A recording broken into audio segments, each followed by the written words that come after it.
प्रभु के मीठे नाम की धन्यवाद हो। फिर एक बार वचन को लेकर आपके मध्य में आने के लिए प्रभु ने इस प्रकार एक मौका दिया, इसके लिए प्रभु धन्यवाद करता हूँ। आज का वचन हमारा नीति वचन का पुस्तक उसका 18 का 21 है। नीति वचन 18 का 21। जीव के वश में मृत्यु और जीवन दोनों होते हैं, और जो उसे काम में लाना जानता है वह उसका फल भोगेगा। Praise the Lord. जीव को जो सही रीति से काम में लाने जानता है उसका फल उसको मिलेगा। हम लोग घर में कई उपयोगी वस्तुओं को खरीदते हैं जो हमारे लिए बहुत ही लाभदायक है दैनिक जीवन में। Praise the Lord. AC, TV, fridge, cooler, mixie, तमाम चीजें हम लोग खरीदते हैं जो बड़ा लाभप्रद है। लेकिन उन चीजों का लाभ पूरी तरह से अगर लेना है,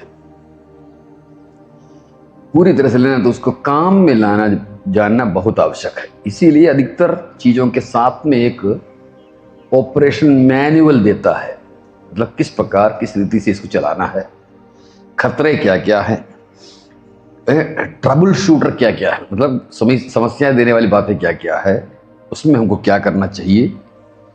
ये बिना पढ़े कोई भी सामान के मैन्युफैक्चरर या निर्माणकर्ता कभी भी हिदायत नहीं देता है कि इसको बिना पढ़े आप इसका उपयोग करें।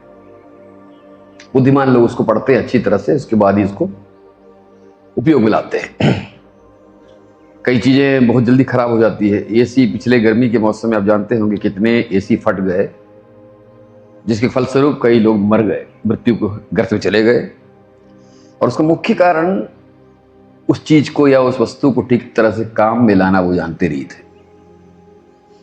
साइकिल तक, छोटी सी चीज है साइकिल, उसको भी आपको पूरी तरह से लाभ लेना है। जब तक उसका लाइफ है तब तक उसको आपको काम में लाना है, तो वक्त पर उसको मेंटेनेंस करना, तेल डालना बहुत जरूरी है। ठीक तरह से काम में लाना जानना आवश्यक है। कौन सी चीज किस तरह का काम आवश्यक मांगता है। आपका कार है तो मेंटेनेंस मांगेगा, सर्विसिंग मांगेगा। एसी है तो सर्विसिंग मांगेगा। आपका मिक्सी अगर है तो उसको ज्यादा गर्म होने से बचाते हुए चलाना है।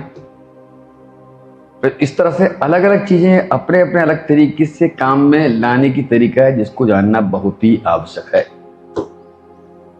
क्यों आवश्यक है?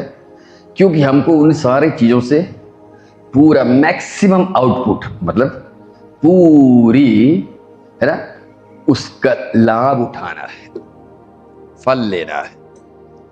यही शब्द यहां इस्तेमाल किया है हमारे जुबान के लिए या जीभ के लिए।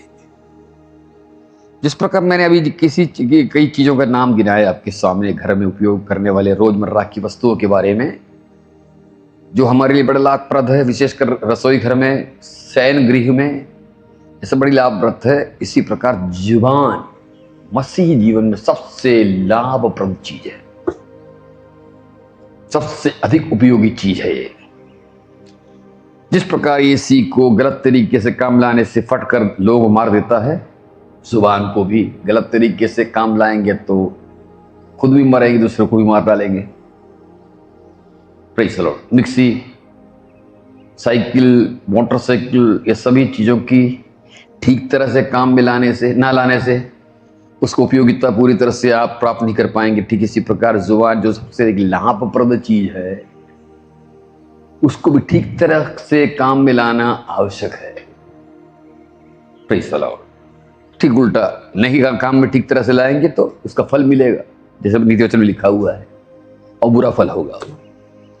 तो एक बुद्धिमान व्यक्ति क्या करता है, सामान खरीदते ही ठीक तरह से पढ़कर ठीक तरह से काम में लाने की तरीका को जानकर ही उसको इस्तेमाल करेगा, क्योंकि उसका लाभ उसको उठाना है।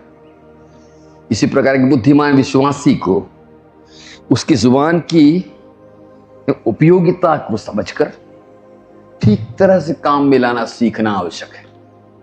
और ठीक तरह से काम में लाना आवश्यक है, क्योंकि ये उपयोगी वस्तु है, उपयोगी तत्व है और ठीक तरह से उपयोग करना भी है एक मसीही व्यक्ति को। अब लोग इसको आंशिक तरीके से उपयोग करते हैं, पार्शियल संगति में आकर स्तुति धन्यवाद करते हैं, इस तरह से हम आंशिक तरीके से उपयोग करते हैं। अच्छी बात है, लेकिन वो पूरा उपयोग नहीं है। मैं आपके सामने एक बहन को लाता जिसने ठीक तरीके से सही समय पर जुबान को काम में लाया। Praise the Lord. पढ़ेंगे अपन निर्गमन की पुस्तक उसका दूसरा अध्याय, निर्गमन दूसरा अध्याय उसका 7वां पद। तब बालक की बहन ने फिरौन की बेटी से कहा, क्या मैं जाकर इब्री स्त्रियों में से किसी दाई को तेरे पास बुला ले आऊं जो तेरे लिए बालक की दूध पिलाया करे? यहां पर शब्द अपने जुबान से या जीभ से मूसा की बड़ी बहन मरियम कहती है। किससे? फिरौन की बेटी से। कब? जब फिरौन की बेटी को मूसा की मम्मी पापा के विश्वास के द्वारा नील नदी में बच्चे को फेंकने के बाद, मैंने विश्वास के द्वारा क्यों कहा? क्योंकि बच्चे की मृत्यु एकदम समीप थी और मृत्यु से बचाने के लिए उन्होंने विश्वास के द्वारा पानी में फेंक दिया। उनका विश्वास था कि बच्चा बचेगा। Praise the Lord. और बच्चा के संदूक जो है, फिरौन की बेटी नहाने आई और नहाने आने के समय में ये संदूक धीरे धीरे बहते हुए फिरौन की बेटी के करीब पहुंची। खोल कर देखा गया तो इब्री बालक के समझ में आ गया। अब देखिए, एकदम सही वक्त पर मरियम दौड़ के जाती है और कहती है, क्या मैं इसके लिए एक इब्री मतलब इब्रानी स्त्रियों में से किसी को इस बच्चे के लिए दाई के रूप में बुला के लाऊं ताकि बच्चे को दूध पिलाए? और ये शब्द जो उसके जबान से निकला मरियम के, एकदम सही समय पर और सही वक्त पर और सही उपयोगी शब्द है, क्योंकि उसकी एक यही शब्द से बच्चे की मां बच्चे को पालन पोषण करने के लिए राजा के महल में पहुंच रही है। और जो कि बहुत ही आवश्यक था मां का वहां पहुंचना, ना केवल बच्चे को बचाने के लिए, बच्चा तो फिर दूध अगर मां का नहीं भी मिलेगा तो बच जाएगा, फिर उनकी किले के अंदर में जा रही है तो किसी तरह बचा लेगी। बात वो नहीं है। इस बच्चे को अपने बढ़ोतरी के अनुसार इसको ये पता चलना चाहिए कि परमेश्वर ने इसको मुक्तिदाता के रूप में इस्राएली प्रजा को मिस्र से छुटकारा देने का मुक्तिदाता के रूप में चुना हुआ है, जो कि उनकी मम्मी पापा को मालूम है। तो ये बच्चा के दूध पिलाने के साथ साथ में, उस बच्चे की बढ़ोतरी के साथ साथ में ये मुक्तिदाता के रूप में चुना हुआ है करके जो सच्चाई दर्शन मां को मिली है, उसको आदान प्रदान करने के लिए मां को वहां पहुंचना आवश्यक है, फिरौन के किले में। Praise the Lord.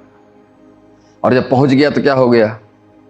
धीरे धीरे उस बच्चे को पता चला अपना दर्शन के बारे में। और आप जानते हैं 40वां साल की उम्र में भी बच्चे के मूसा किले से बाहर आकर प्रजा के पास पहुंचता है, कुछ हरकत करता है, यह जतलाने के लिए कि मैं तुमको मुक्तिदाता के रूप में चुना हुआ हूं।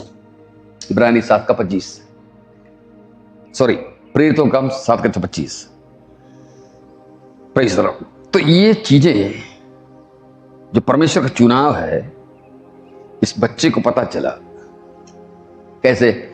मरियम के मुंह से निकलने वाली, उस जुबान के निकलने वाली वो शब्दों से जो मूसा के मम्मी के किले के अंदर में प्रवेश के लिए कारण बना। Praise the Lord. कितना सही शब्द है वो। ऊपर से उस बच्चे को पालने के लिए उसको पैसा मिलता है, आमदनी मिलता है, तनख्वाह मिलता है। परमेश्वर का चमत्कार वहां हो रहा है।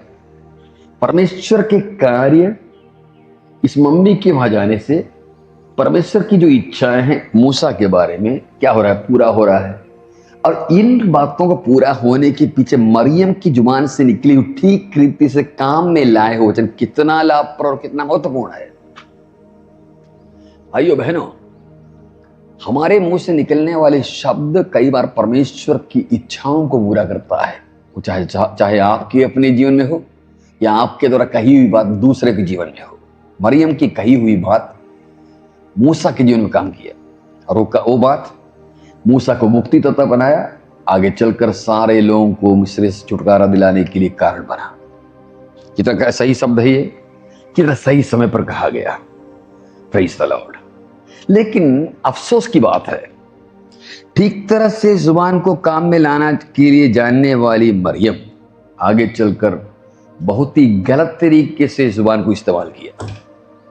अफसोस की बात है। गिनती की पुस्तक 12वां अध्याय पहला पद से पढ़ते हैं।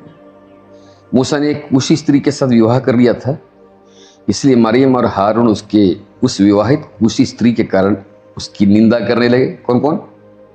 हारून और मरियम। उन्होंने कहा, दिखा, निंदा अंदर करने लगे। वो निंदा की बातों को मुंह पे ले आया। क्या बोलती है? क्या यहोवा ने केवल मूसा ही को साथ बातें की है? क्या उसने हमसे भी बातें नहीं की? Praise the Lord. यानी उस कूशी स्त्री से विवाह मूसा से कर लिया तो मरियम को और हारून को बुरा लगा। बुरा लगने के कई कारण है, उधर में जाना नहीं चाहता। अब ये दोनों आपस में बात कर रहे हैं। कौन? हारून और मरियम। क्या चीज? मूसा के बारे में बुरी बातें। देखा, बुरी बातों की आपस में बातें करने के चलते वो बातें मुंह पे आ गई मरियम के। क्या बोलती है मूसा से? क्या तुमको ही प्रभु ने चुना है क्या? हमको भी नहीं चुना है क्या? Praise the Lord. कितनी गलत तरीके से जुबान को काम में लाया। किससे वो बात कर रही है, क्या बात कर रही है, कुछ सोचा नहीं। Praise the Lord. उसने झट अपने मुंह से एक बात ले आया। बाद में क्या हुआ? इस बहन जी को छावनी के बाहर में रहना पड़ गया। क्यों? कुष्ठ रोग निकल गया था। परमेश्वर ने इसको दंड दे दिया। क्यों?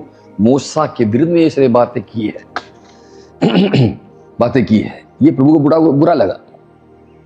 उसको छावनी के बाहर रहना पड़ा। उसके चलते प्रजा को रोकना पड़ा, आगे के सफर को रोकना पड़ गया। ये सारी मुसीबतों का कारण क्या है? ठीक तरह से जुबान को काम में लाना, काम में ना लाना। Praise the Lord. लेकिन ये देखिए, किसी भी व्यक्ति के बारे में विवादास्पद, बुरी बातें, निंदा की बातें, ये सब हमारे मन में आ सकता है। मेरे बारे में आपको, मेरे बारे में मेरी कलीसिया के लोगों को कोई ना कोई खास हालातों में उनको बुरा लग सकता है। मुझे भी उनके बारे में बुरा लग सकता है, आपको बुरा लग सकता है। लेकिन हमको क्या करना चाहिए पता है? याकूब की पत्री उसका 1:19। हे मेरे प्रिय भाइयों, ये बात तुम जान लो, हर एक मनुष्य सुनने के लिए तत्पर, बोलने में धीर और क्रोध में धीमा हो। सुनो जरूर, लेकिन उसका उत्तर प्रतिक्रिया तुरंत मत दो। सुनो जरूर, प्रतिक्रिया मत दो। तो प्रतिक्रिया देने से पहले क्या करना चाहिए? सुना हुआ बात को अंदर में रखकर ध्यान करना चाहिए। बोलना चाहिए कि नहीं, बोलूं कि नहीं, बोलूंगा तो क्या हो सकता है, ना बोलने से क्या नुकसान हो सकता है, ये सब सोचने की थोड़ी देर अगर रखती मरियम, तब या तो बोलती नहीं, और अगर बोलती भी तो ठीक तरह से काम में लाने के लिए अपने जुबान को सर्विसिंग करने के बाद। बोलने के चलते जो बोला के बातें भी होगा उतनी अधिक नुकसानदायक नहीं होता। ये वो नहीं कर पाई। कौन नहीं कर पाई? वही मरियम जो बहुत सुंदर तरीके से जुबान को काम में लाया था। Praise the Lord. तो हमें भी अपनी जुबान को ठीक तरह से काम में लाना चाहिए। यही जुबान अच्छी तरह से काम में लाए तो ये परमेश्वर की कई इच्छाओं को पूरा कर सकता है, आपके जीवन के लिए, दूसरों के जीवन के लिए, कलीसिया रूपी परमेश्वर की प्रजा के लिए। आइए हम इन बातों को बड़ा ज़्यादा गौर करें। गौर के साथ में इस बात पर हम अपने जीवन को आगे बढ़ाएं। प्रभु इन वचनों के द्वारा हम सबों को आशीष दे।